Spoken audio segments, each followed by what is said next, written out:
Pati. Mitra Pas, saatnya Anda ikuti kajian tafsir Ibnu Katsir bersama Ustadz Abdul Kholik Syafi'i MPD Al-Hafidh, pengasuh Pondok Pesantren Yambu'ul Ulum, Sukolilo Pati. Selamat mengikuti.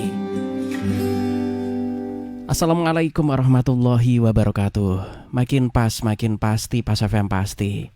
Bismillahirrahmanirrahim. Mitra Pas FM yang dirahmati Allah, pertama-tama segala puja dan pujian adalah milik Allah Subhanahu wa taala, dan bersyukur karena dalam kesempatan sore kali ini kita masih diberikan nikmat hidayah, masih diberikan kesehatan, kita bisa bersua kembali dalam satu program spesial kesayangan kita, kajian kitab tafsir Ibnu Katsir. Tak lupa juga sholawat ma'asalam kepada Kanjeng Nabi Muhammad Sallallahu Alaihi Wasallam yang kita nanti-nantikan syafaatnya dari kiamat nanti. Baik Mitra Pas FM yang dirahmati Allah, senang rasanya sore kali ini saya Arif Fanili bisa kembali hadir untuk Anda dalam program kesayangan kita. Inilah kajian kitab tafsir Ibnu Katsir yang insya Allah selalu bisa Anda simak setiap hari Rabu Mitra Pas dari pukul 17.00 hingga jelang maghrib tiba nanti. Dan tentunya kajian ini memang didesain Anda bisa berdialog bersama narasumber, berdiskusi. Anda bisa telepon nanti ya lewat 0295 385 877. Dan bagi pengguna WhatsApp, Anda nanti bisa bergabung lewat 085 277 999 101. Kami juga live menggunakan audio visual di fanpage kami Radio Pas FM Pati 2. Dan ada juga bagi Anda yang bergabung, tinggal komentar saja, nanti bisa masuk Mitra Pas, sharingnya bisa Anda share ke iwan Anda. Dan sore kali ini kajian kita sudah sampai pada bahasan surat Al-Ankabut ayat 41. Dan sudah rawuh di studio 1 Radio Pas FM Pati narasumber kita untuk memberikan pencerahan. Beliau adalah Al-Ustadz Abdul Kholik Syafi'i MPD Al-Hafidh, pengasuh Pondok Pesantren Yambu'ul Ulum, Sukolilo, Dukuh Tambang Sari, RT 6 RW 4 Pati. Assalamualaikum warahmatullahi wabarakatuh, Ustaz. Waalaikumsalam warahmatullahi wabarakatuh. Monggo, Ustaz. Assalamualaikum warahmatullahi wabarakatuh. Alhamdulillahilladzi hadana lihada wa ma kunna linahtadiya laula an hadanallah. Asyhadu an la ilaha illallah wahdahu la syarikalah wa asyhadu anna Muhammadan abduhu wa rasuluh. Allahumma fasalli wa sallim wa barik ala sayyidina wa maulana Muhammadin wa ala alihi wa sahbihi ajma'in. Subhanaka la ilma lana illa ma 'allamtana innaka antal alimul hakim.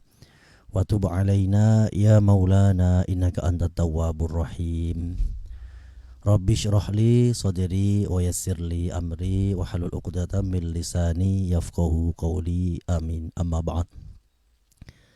Mitra Pas FM dimanapun berada, semoga senantiasa dalam perlindungan Allah Subhanahu wa ta'ala. Dan semua kru Pas FM yang sore hari ini bertugas, Mas Ari yang setia menemani, semoga keberkahan terlimpah ruah kepada kita semua. Baiklah Mitra Pas FM dimanapun berada, bismillah, kita lanjutkan kajian kita tafsir Ibnu Katsir surah Al-Ankabut ayat ke-41.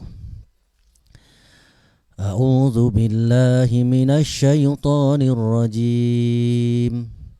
Bismillahirrahmanirrahim.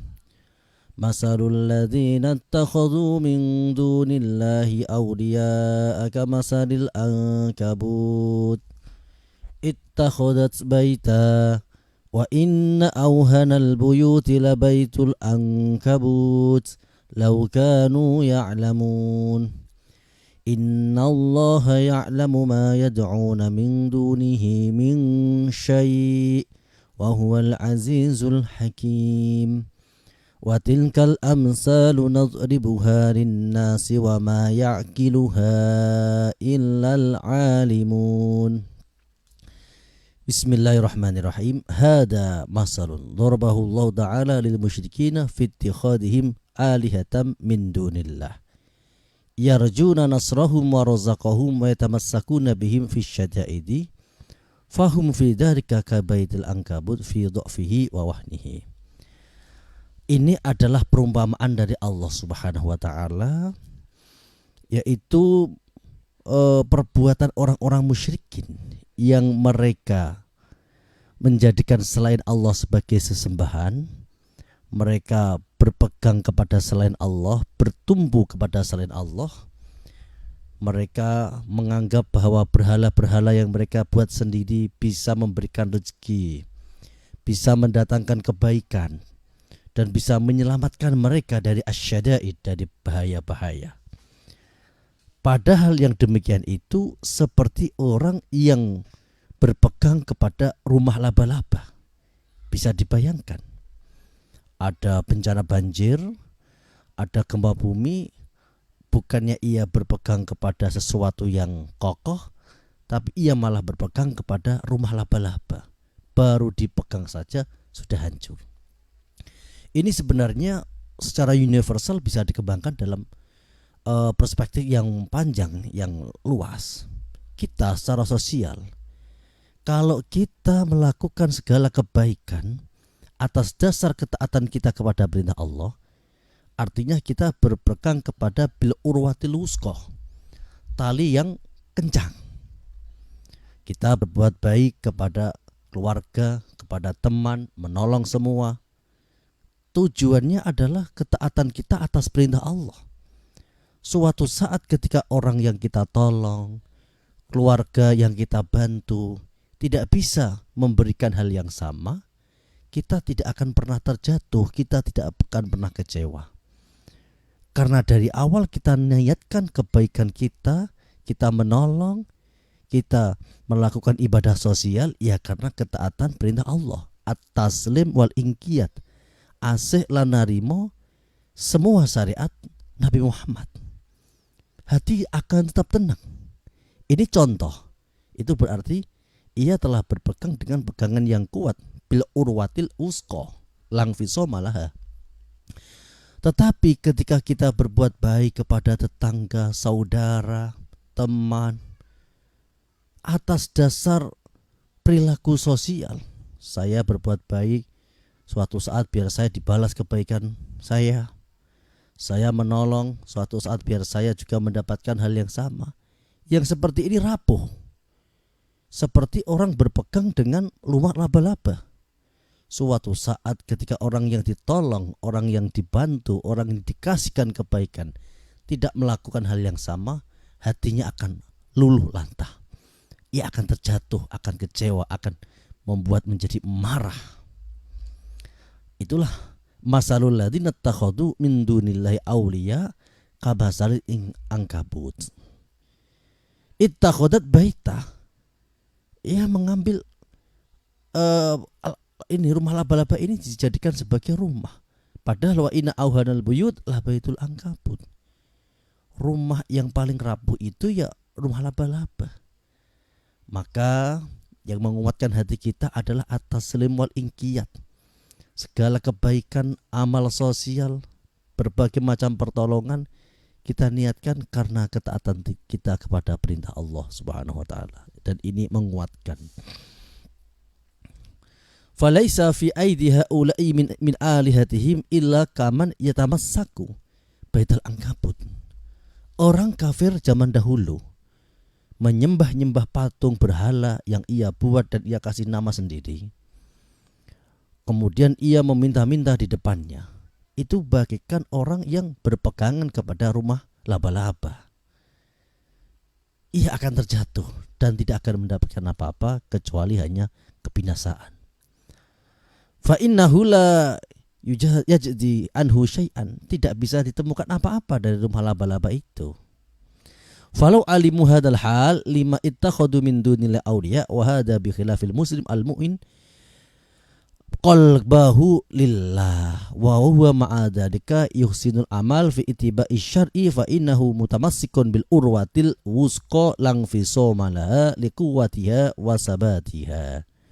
Tentu berbeda dengan orang-orang muslim, orang mukmin beriman yang hatinya selalu berpegang teguh kepada Allah, melakukan kebaikan ya atas dasar ketundukan kepada perintah Allah, melakukan ibadah, melakukan apapun itu ya, kebaikan-kebaikan ia nyatakan sebagai ketundukan kepada perintah Allah. Itu kuat hatinya.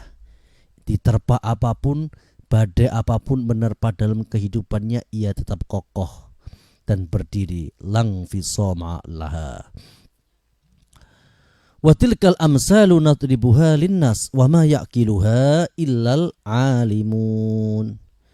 Ay wa ma yafhamuhu wa yatadabbaruha illa rasikhuna fil ilmi. Lah, perumpamaan seperti ini tidak mungkin bisa dipahami kecuali orang yang ar-rasikhuna fil ilm, orang yang mendalam pengetahuannya. Wa qala Imam Ahmad hadatsana Ishaq bin Isa hadatsani Ibnu Luhai'ah an Abi Qubail an Amr bin As radhiyallahu anhu qala aqaltu ar-Rasulillah alfa misran wa hadha muqbatun adimatun li Amr bin As radhiyallahu anhu haitsu yaqulu Allah ta'ala wa tilkal amsalu nadribuha linnas wa ma yaqiluha illal alimun. Amr bin As, beliau mengatakan, Amr bin As ini adalah salah satu sahabat Nabi yang terkenal dengan diplomasinya. Ia mampu menaklukkan Mesir tanpa adanya pertumpahan darah. Beliau mengatakan, saya mampu memahami 1000 perumpamaan dari Al-Quran. Karena tidak mungkin Al-Quran ini tidak bisa dipahami. Jadi walaqad yassarnal Qur'ana lidzikri. Al-Quran itu mudah untuk dipelajari. Khalaqas samawati wal arda bil haqq inna fi dzalika laayatan lil mu'minin. Utlu ma uhiya ilaika minal kitabi wa aqimis shalah. Innas salata tanha 'anil fahsya'i wal munkar. Waladhikrullahi akbar wallahu ya'lamu ma tasna'un. Yaqulu ta'ala mukhbirun an qudratihil 'azimah annahu khalaqas samawati wal arda bil haqqi yakni la ala wajhil abasi wal la'ab. Allah Subhanahu wa taala menghabarkan tentang kudrahnya, kekuasaannya yang sangat besar, memiliki keinginan yang tidak bisa diintervensi, yaitu Allah menciptakan khalaqas samawati wal arda bil haqq. Allah menciptakan langit bumi bil haqq. Artinya yakni la ala wajhil abasi, tidak untuk main-main, tidak untuk permainan. Rabbana ma khalaqta hadza batila. Tidak ada sekecil apapun yang diciptakan oleh Allah sia-sia. Semuanya ada manfaat. Bahkan seekor nyamuk yang sekecil itu luar biasa manfaatnya. Karena ada nyamuk akhirnya membuat orang ini meneliti apa dampaknya, akhirnya bagaimana cara penanggulangannya, bagaimana penanggulangan secara preventif, akhirnya ada obat nyamuk, ada ini dan itu. Jadi semuanya bermanfaat. Rabbana ma khalaqta hadza batila. Khalaqas samawati wal ardi bil haqq. Langit bumi diciptakan Allah semuanya hak, tanpa adanya kesia-siaan. Dalam ayat lain Allah berfirman, litujza kullu nafsim bima tas'a. Supaya setiap manusia ini mendapat pembalasan dengan apa yang ia lakukan. Jadi Allah Subhanahu wa taala memiliki sebuah janji, barang siapa berbuat baik akan mendapatkan balasan dan ia mengetahuinya, dan barang siapa yang berbuat jahat juga akan mendapatkan balasan. Faman ya'mal misqala dzarratin khairan yarah wa man ya'mal misqala dzarratin syarran yarah. Inna fi dzalika la ayatan lil mu'minin, ay lidalalati wadihatin ala annahu ta'ala al-mutafarridu bil khalqi wat tadbir wal ilahiyah. Yang demikian ini langit bumi adalah sebagai petunjuk dalalah yang sangat jelas kepada orang-orang yang beriman bahwa Allah adalah al-mutafarrid. Hanya Allah sendirian dengan zatnya menciptakan langit bumi, mengatur segala urusan, dan hanya Allah lah yang patut untuk disembah. Jadi kita sebagai umat Nabi Muhammad ini bersyukur sekali karena diberikan sebuah mukjizat Al-Quran dengan segala ilmu pengetahuan di dalamnya, segala cerita-cerita masa lalu juga ada, kemudian apa yang akan terjadi di masa depan juga Al-Quran menceritakan. Jadi dulu itu orang-orang kafir menginstruksi Rasulullah. Mereka minta, Muhammad, perkataan mereka, tunjukkan kepada kami mana mukjizatmu. Dulu Musa bisa membelah lautan. Dulu Isa bisa menghidupkan orang mati. Sekarang tunjukkan kepada kami hal-hal yang demikian. Nah, Al-Quran ini melebihi itu semua. Jadi inti dari mukjizat ini menunjukkan betapa hebatnya Allah dan lemahnya manusia. Jadi kalau untuk menunjukkan hebatnya Allah dan lemahnya manusia, tidak perlu kita menunggu adanya tongkat yang bisa membelah lautan. Tak perlu menunggu anak unta yang keluar dari sebongkah batu. Cukup kita melihat khalaqas samawati wal arda bil haqq. Kita melihat bumi yang terhampar luas. Kita melihat langit yang menjulang tinggi. Ini sudah luar biasa. Memangnya ada yang bisa menciptakan seperti ciptaan Allah apa yang ada di langit dan bumi? Kan tidak ada. Pergantian siang menjadi malam, malam menjadi siang. Ini luar biasa. Manusia, makhluk apapun tidak bisa menandingi ciptaan Allah yang ada di langit dan ada di bumi. Ini sebenarnya melebihi mukjizat yang pertunjukan seperti tongkat membelah lautan. Maka ini hanya bisa dipahami bagi orang yang beriman. Inna fi dzalika la ayatal lil mu'minin. Maka Al-Quran ini luar biasa membahas ilmu pengetahuan. Ketika berbicara tentang geografi, Al-Quran juga sudah membicarakan konsep itu. Wa fil ardi qita'um mutajawirat, bahwa bumi ini terdiri dari potongan-potongan, lempengan-lempengan yang berbeda-beda. Oleh karena itu sifatnya bumi faidah hiya tamur. Bumi ini sifat dasarnya mudah meleleh. Karena terdiri dari lempengan-lempengan yang berbeda, mudah runtuh. Aamintum man fis sama'i ayakhsifa bikumul ardo fa idza hiya tamur. Apakah kau merasa aman hidup di bumi? Bukankah sewaktu-waktu benda-benda meteor yang ada di langit sana bisa jatuh menghujam di bumi? Dan bisa saja karena struktur bumi yang memang terdiri dari lempengan yang berbeda-beda ini mudah meleleh. Wal ardi datis sad. Ini adalah Al-Quran. Jadi ini sudah cukup membuktikan betapa mukjizat Al-Quran. Ijazul Quran. Wa aqimis shalah innas salata tanha anil fahsya'i wal munkar wala dzikrullahi akbar. Yakni anna salata tashtamilu ala syai'aini, bahwa salat ini memuat dua perkara. Pertama, ala tarkil fawahishi wal munkarat. Salat ini bisa menyegah seseorang dari perbuatan keji, perbuatan mungkar. Ay muwadibatuha tahmilu ala tilka dharika. Jadi melaksanakan salat, ngelanggengkan salat ini bisa mendidik seseorang untuk meninggalkan perbuatan-perbuatan keji dan mungkar.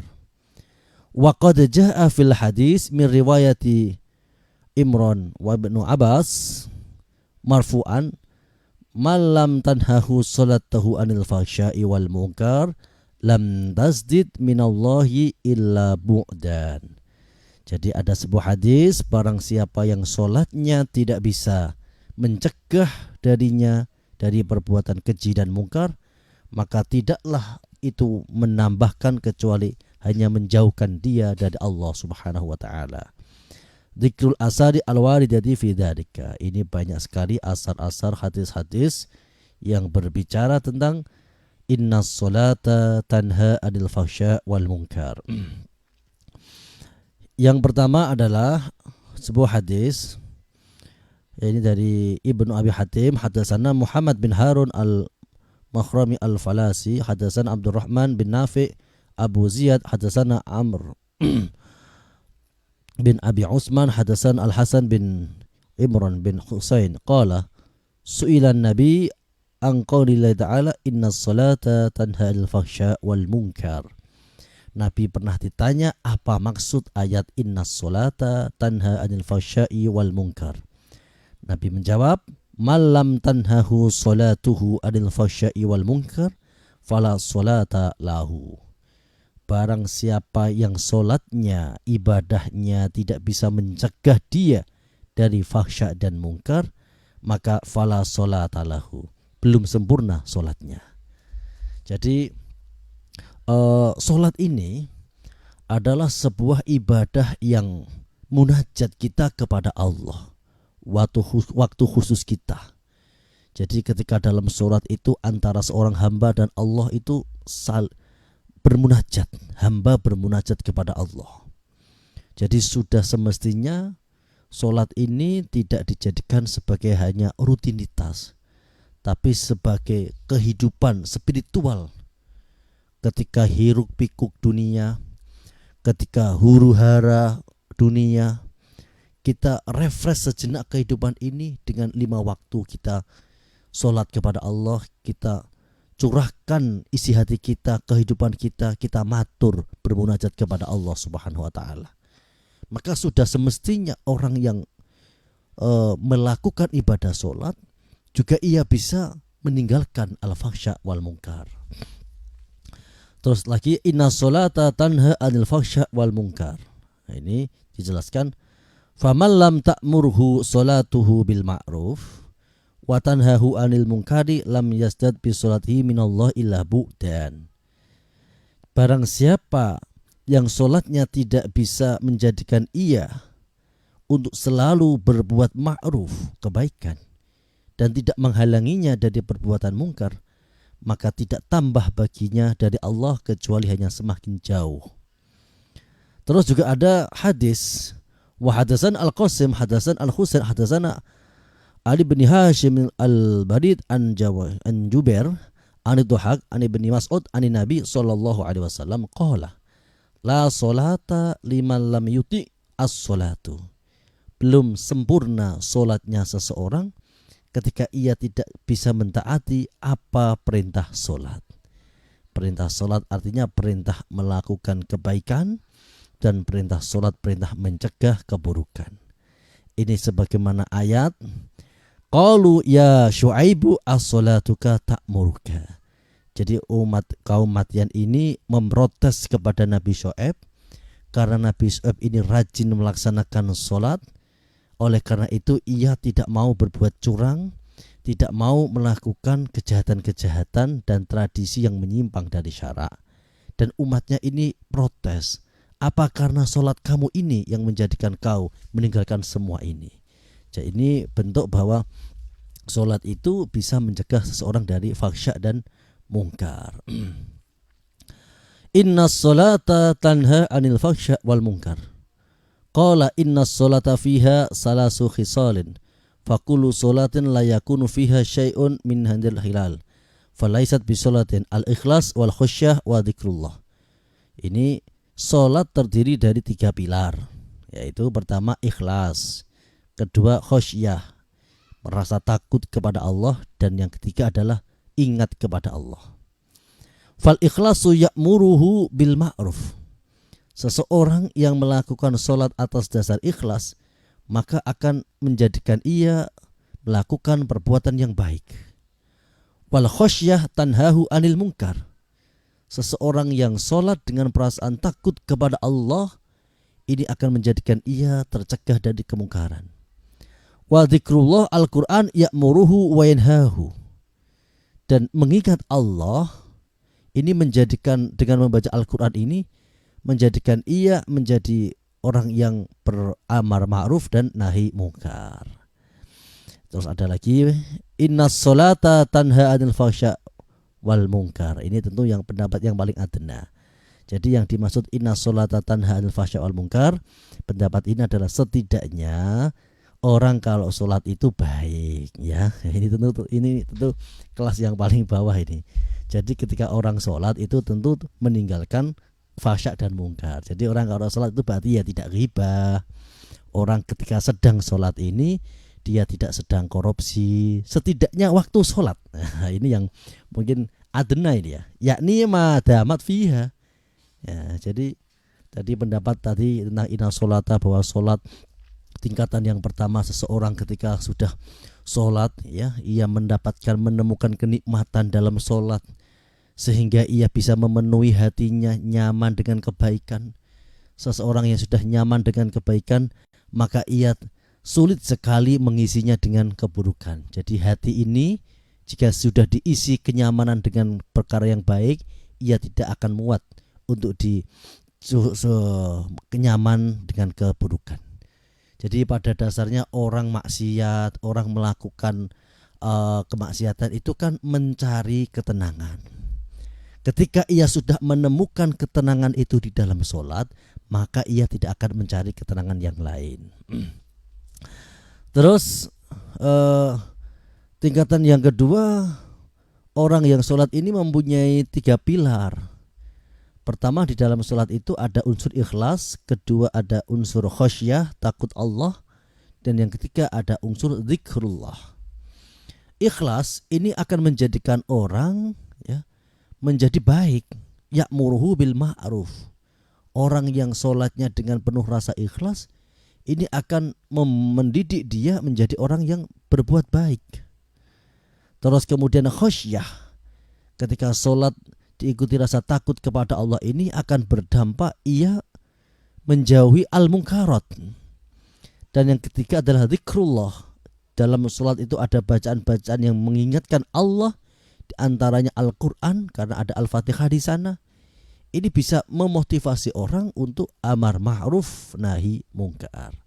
Dan yang ketiga ini yang paling adena, ya setidaknya yakni madamat fiha, wong kuwi nek nembe salat. Ketika wong salat niku tentu sedang baik. Ketika salat ia tidak sedang jahat.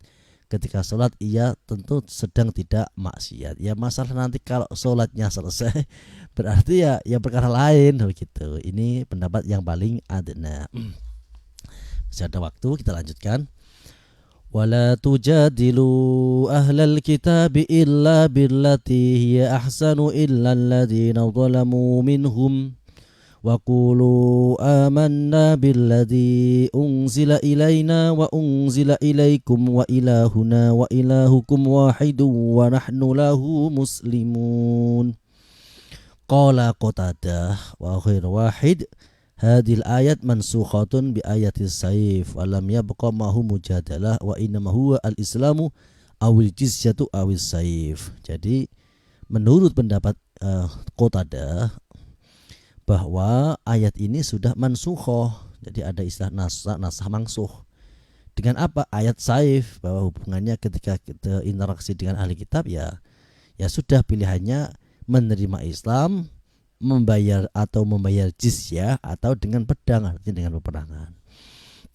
Wa qala akharun bal hiya baqiyatun muhakkamatun liman arada al-istinsara minhum fiddin. Ya, tetapi pendapat yang lain, ulama yang lain, ya ini bukan mansukhoh tapi muhakkamah, masih tetap baqiyah, masih tetap ini diperuntukkan bagi orang-orang yang ingin mencari penjelasan. Seperti kita tahu zaman dulu itu ada sosok sahabat yang bernama Salman Al-Faris.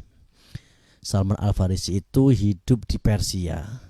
Ayahnya adalah seorang pemuka agama Majusi.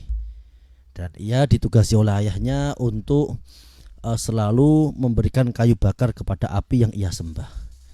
Suatu saat ia mulai janggal, apa hebatnya api? dalam hatinya Salman. Api ini kalau nggak dikasih bahan bakar, nggak saya kasih kayu bakar kan mati. Masa Tuhan seperti ini? Akhirnya ia melarikan diri dari keluarganya dan ia menjadi murid seorang pendeta. Tetapi ketika ia menjadi murid seorang pendeta itu, pendeta ini suka korupsi uangnya jemaatnya. Ia kumpulkan uang untuk memberkahi diri. Ia nggak cocok seperti ini. Akhirnya ia lari mencari lagi sampai suatu saat ia bertemu dengan seorang pendeta yang sudah tua renta, yang perilakunya baik, tidak seperti pendeta yang pertama yang kedua ini. Kemudian pendeta ini berpesan kepada Salman, wahai anakku, usiaku sudah sangat tua. Aku berpikir aku tidak bisa menemanimu lebih jauh daripada ini. Perlu kau ketahui anakku, ini sudah saatnya Nabi akhir zaman keluar, sebagaimana yang disebutkan dalam perjanjian lama dan perjanjian baru. Dan ciri-cirinya perlu kau pahami, Nabi akhir zaman itu dilahirkan di Mekah dan pindah di Madinah, menetap di Madinah. Terus ciri-ciri yang kedua, Nabi akhir zaman itu tidak mau menerima sedekah dan hanya mau menerima mau menerima hadiah. Terus yang ketiga, di antara baina katifah ini ada cap kenabian. Akhirnya ia cari sampai ia diperbudak oleh orang Arab, ya, ditangkap, dijual kepada orang Yahudi. Ketika ia sedang berada di pohon kurma, ia mendengarkan orang Yahudi membicarakan tentang Nabi akhir zaman. Akhirnya ia temui kepada Nabi. Pertama ia sampaikan kurma ini sebagai sedekah. Nabi ternyata tidak memungut sedikit pun dan langsung diberikan kepada para sahabat. Yang kedua kalinya kemudian ia memberikan kurma ini sebagai hadiah dan diterima oleh Nabi dan dimakan oleh Nabi sedikit dan kemudian dibagikan para sahabat. Terus ke suatu saat Salman ini membuntuti Nabi, apakah ada baina katifai, ada cap kenabian. Ketika Nabi mau berwudu, dibukalah bajunya dan di sana ada cap kenabian dan kemudian Salman menyatakan iman. Nah, itu jadi kita dilarang untuk bermujadalah dengan ahlul kitab kecuali mempunyai kapasitas, maksudnya begitu. Wa qulu amanna billadzi unzila ilaina wa unzila ilaikum wa ilahuna wa ilaikum wahidu wa nahnu lahu muslimun. Jadi urusan teologi biar mereka-mereka yang lebih ahli. Orang-orang awam tidak usah ikut debat dengan masalah teologi keagamaan, karena kalau ia tidak menguasai justru ia akan tergelincir dan tenggelam. Demikian Mas Ari, kita lanjutkan session dialog interaktif. Monggo. Baik, Mitra Pas untuk Anda yang ingin bergabung, silakan Anda bisa telepon di 0295385877. Sementara untuk WhatsApp bisa Anda manfaatkan lewat 085277999101. Dan untuk Anda bisa komentar di fanpage kami Radio Pas FM Pati 2. Yang sudah bergabung terima kasih. Ini sebentar dari Pak Marwan. Assalamualaikum warahmatullahi wabarakatuh, Ustaz. Waalaikumsalam warahmatullahi wabarakatuh. Ini berkaitan tentang fahsya wal mungkar bagi yang sholat tadi. Tetapi yang jadi masalah ini juga ada beberapa hal, tidak hanya sholat Ustadz. Bahkan yang mampu non sewu masuk ke ruang Ka'bah pun begitu sampai di tanah air malah ada yang ketangkap. Jadi wah gak karu-karuan nih Ustadz pencerahannya dari Pak Marwan ini. Pencerahannya Ustadz. Monggo. Ya, jadi kan tadi sudah dijelaskan banyak tentang innas sholata tanha 'anil fahsya wal munkar. Jadi seseorang yang bisa menjaga kualitas sholatnya, tidak hanya menjaga rutinitas, tapi benar-benar menjaga ketika sholat ada 3 perkara ia lakukan, yaitu ia laksanakan secara ikhlas. Ikhlas itu artinya menjalankan sesuai dengan rukun dan syaratnya, dan kemudian hanya berharap ridha Allah.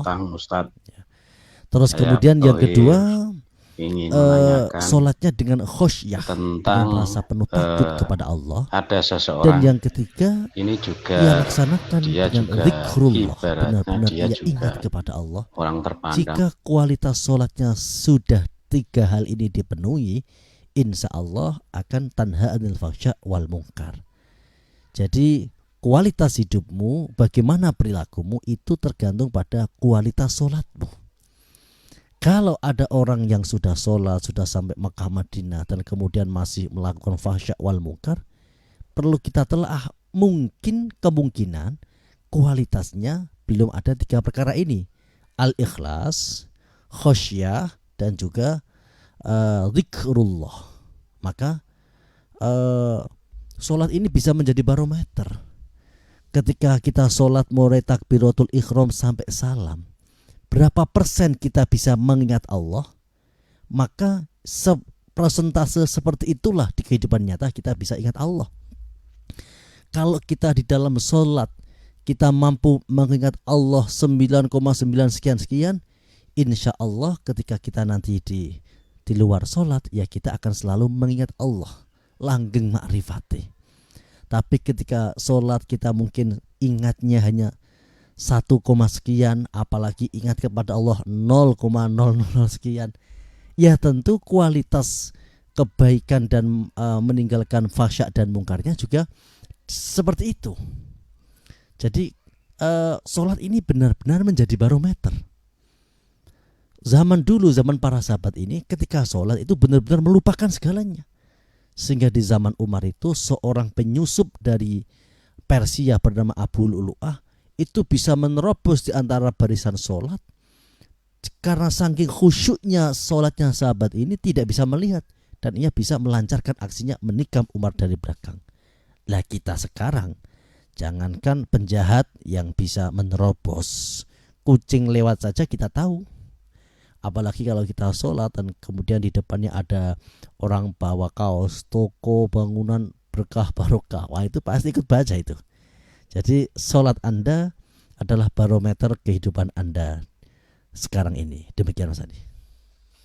Baik, kita juga mendapatkan pesan ini dari Pak Thohir yang ada di Pati, sudah bergabung bersama kita. Halo. Assalamualaikum warahmatullahi wabarakatuh. Waalaikumsalam. Sugeng sonten jelang petang Ustadz. Saya Pak Thohir ingin menanyakan tentang ada seseorang ini juga, dia juga ibaratnya dia juga orang terpandang, juga seorang aparat. Dia sholatnya memang rajin, tekun, akan tetapi dari tingkah lakunya tidak mencerminkan hal yang bagus di mata masyarakat maupun di mata saudaranya. Itu hukumnya gimana Mas Ustadz? Itu yang pertama. Yang kedua juga tentang seorang pejabat itu, dia menggunakan kekuasaannya sehingga menekan atau mengintervensi para masyarakat untuk ikut kepada kemauannya dia, sedangkan kemauannya dia itu tidak sesuai aturan agama. Pripun pendapat Ustadz, arahannya sedaya arahan atau pencerahan dari Ustadz, kula ngaturi matur sembah nuwun. Wassalamualaikum warahmatullahi wabarakatuh. Waalaikumsalam warahmatullahi wabarakatuh. Dari Pak Thohir ini, monggo Ustadz. Yang pertama tentang sholat. Jadi begini Pak Thohir, orang mukmin, orang yang Islam, orang yang menjalankan sholat itu tingkatannya ada 3. Pertama awam, kedua khawas, yang ketiga khawasul khawas. Orang awam itu orang yang sholat tapi maksiat jalan terus. Lah orang yang seperti ini hukumnya gimana? Orang yang seperti ini nanti di akhirat tetap ia mendapatkan pertanggungjawaban, yaitu disiksa dulu di neraka, dan setelah selesai masa tahanannya, karena bagaimanapun masih ada iman dalam hatinya, masih ada la ilaha illallah dalam hatinya, entah berapa ratus tahun dihukum di neraka, kemudian nanti ia akan dinaikkan di surga, diampuni. Terus yang kedua, ada orang tingkatan itu orang khawas. Orang khawas ini orang yang sudah Islam, sholat, tetapi ia tidak hanya sholat saja, ia menjauhi dosa besar dan tidak menganggap remeh dosa kecil. Dosa besar-besar ia hindari, ya musyrik billah, ya. Terus membunuh, berzina, meminum khamar, terus kemudian juga berjudi. Ini diantara molimo yang dosa besar yang selalu disampaikan para wali songo ya. Ia hindari, dan tentu dosa besar yang lain seperti ukukul walidain. Jadi durhaka kepada orang tua juga bagian dari dosa besar. Ia tinggalkan semua dosa besar dan ia tidak meremehkan dosa kecil. Nah, yang seperti ini, orang yang sudah sholat dan komitmen dengan sholatnya seperti ini, maka nanti di akhirat ia tetap mendapatkan hisab, yaitu tetap dihisab amalnya, tapi akan baik-baik saja tanpa mencicipi neraka dan langsung masuk di surga. Yang ketiga ini khawasul khawas, ini tingkatan yang tertinggi ini. Sudah sholat, menjauhi larangan-larangan Allah, dosa besar ditinggalkan, tidak meremehkan dosa kecil, tambah lagi langgeng makrifate, melihat apapun selalu ingat Allah, melihat kebaikan datangnya dari Allah, melihat keburukan ia ingat ini adalah keburukan dari kita, ini hukuman kita dari Allah. Jadi melihat apapun langsung makrifat kepada Allah. Ketika ia gagal, ia mengingat lebih baik gagal yang bisa mendekatkan diri kepada Allah daripada sukses yang akan menjauhkan diri kepada Allah. Situasi apapun ia selalu sukolan lilo. Suko artinya mencintai kehidupan saat ini, lilo artinya merelakan yang sudah terjadi.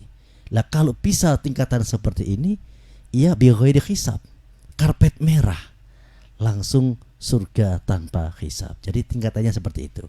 Dan kemudian yang kedua terkait pejabat yang memaksakan kehendak, memaksa rakyatnya untuk mengikuti kehendaknya, dan kehendaknya ini tidak mensejahterakan rakyat dan bahkan melanggar aturan agama, ini adalah besar hukumannya di sisi Allah Subhanahu wa taala.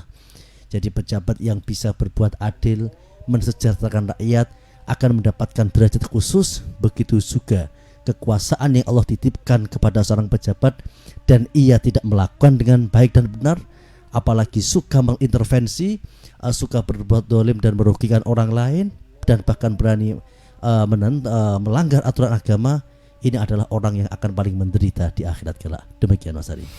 Baik, kita harus segera closing Ustaz karena adzan maghrib sudah berkumandang. Mohon doanya Ustaz. Ya, terima kasih. Bismillahirrahmanirrahim. Allahumma salli ala sayyidina Muhammad wa ala ali sayyidina Muhammad. Alhamdulillahi rabbil alamin. Ya Allah, ya Rahmanir-Rahim, jadikan solat kami bisa tanha anil fahsya wal munkar. Jadikan solat kami semakin berkualitas ikhlas, khasyah, dan kemudian selalu zikrullah, ingat kepada Allah. Ya Allah, jadikan kualitas solat kami menjauhkan kami dari fahsya wal munkar. Rabbana atina fid dunya hasanah wa fil akhirati hasanah wa qina adzabannar. Sallallahu ala sayyidina Muhammadin nabil ummi wa ala alihi wasallam. Subhana rabbika rabbil izzati amma yasifun wa salamun alal mursalin walhamdulillahi rabbil alamin. Demikian Mitra Pas dimanapun Anda berada, kajian kita sore hari ini kurang dan lebihnya mohon dimaafkan. Akhirul kalam wal afu minkum. Wassalamualaikum warahmatullahi wabarakatuh. Waalaikumsalam warahmatullahi wabarakatuh. Baik Mitra Pas, terima kasih untuk kebersamaan Anda. Saya Arifan ini beserta kerabat kerja Radio Pas FM Pati pamit. Informasi Pas FM pasti. Wassalamualaikum warahmatullahi wabarakatuh. Mitra Pas, demikian tadi telah Anda ikuti kajian tafsir Ibnu Katsir bersama Ustadz Abdul Kholik Syafi'i MPD Al-Hafidh, pengasuh Pondok Pesantren Yambu'ul Ulum, Sukolilo Pati. Kajian tafsir Quran Ibnu Katsir di Radio Pas FM Pati bisa Anda ikuti kembali pada Rabu minggu depan.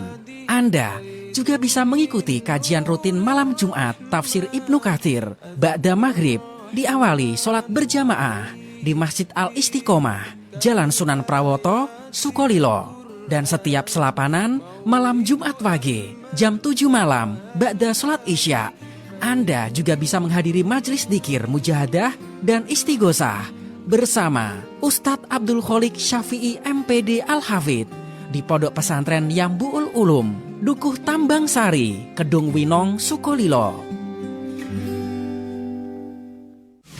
Radio Pas Pati.